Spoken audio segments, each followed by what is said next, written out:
இன்று காலை ஜெபத்திற்கு ஆண்டவர் நமக்கு தரும் அருமையான இறைவார்த்தை திருப்பாடல் 91:4.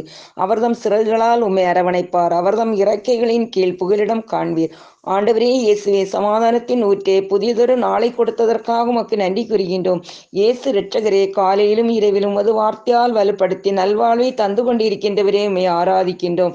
நீதிமொழிகள் 23:18 படி எங்கள் எதிர்காலத்தை, கனவுகளை, பிள்ளைகளின் கல்வி, தொழில்கள், விரும்பி கேட்கிற தேவைகள் அனைத்தையும் உம்பாதம் ஒப்பு கொடுக்கிறோம். எங்கள் அருமை இரட்சகரே, எம் ஆற்றலாலோ வலிமையாலோ அல்ல, உம் தூய ஆவியினால் தான் ஆகும் என்று செக்கரியா 4:6 அருள்வாக்கை நாங்கள் உணர்கிறோம். அன்பு இயேசுவே, உமது தந்தையிடம் எங்களுக்காக பரிந்து பேசி தூய ஆவியாரை பொழிந்திரள வேண்டும் என்றும் தூய ஆவியாரின் ஆளுகைக்குள் எங்களை வழிநடத்த வேண்டும் என்று கெஞ்சி மன்றாடுகிறோம். எங்கள் குற்றம் குறைகளை மன்னித்து நாங்கள் பரிசுத்தமாய் வாழ்ந்து விண்ணக தந்தையின் அன்பிலே என்றுமே நிலைத்து வாழ அருள் புரிய வேண்டும் என்று இயேசுவின் நாமத்தில் ஜெபிக்கிறேன். ஆமேன்.